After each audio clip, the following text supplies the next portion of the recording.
Magandang araw mga kababayan.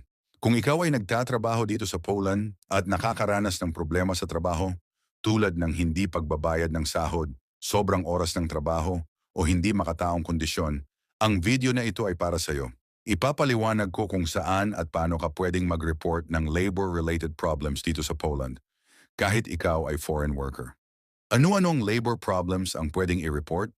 Pwede kang mag-report kung ikaw ay nakakaranas ng hindi binabayarang sahod o delayed na sweldo, walang kontrata o fake contract, sobrang overtime na walang bayad, hindi ligtas na working conditions, pananakot o harassment ng employer, hindi pagbabayad ng social insurance o buwis, na isa Państwowa Inspekcja Pracy, Sherte PIP, Labor Inspectorate. Ang Państwowa Inspekcja Pracy o PIP ang pangunahing ahensya ng gobyerno ng Poland na nag-iinspeksyon sa mga kumpanya.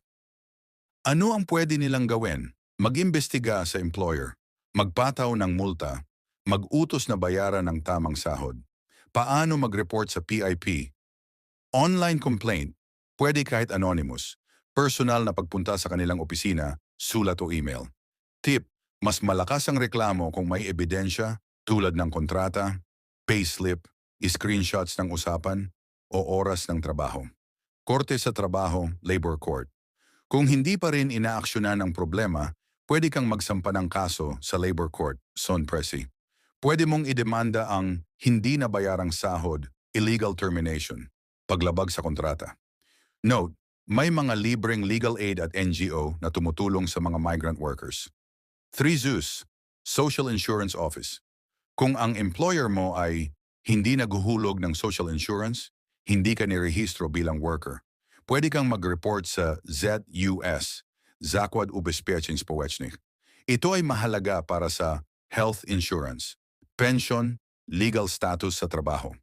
4 Straż Graniczna, Border Guard, para sa illegal employment. Kung ikaw ay pinagtatrabaho ng illegal, walang tamang permit dahil sa employer, pwede ring mag-report sa Straż Graniczna. Huwag matakot, mas focus nila ang employer na lumalabag, hindi ang worker na biktima. Mahalagang paalala, ika-4 hanggang ika-4 at kalahati. May karapatan ka kahit foreign worker ka. Legal ang mag-report, hindi ka dapat takutin ng employer. Mag-ipon ng ebidensya at humingi ng tulong agad.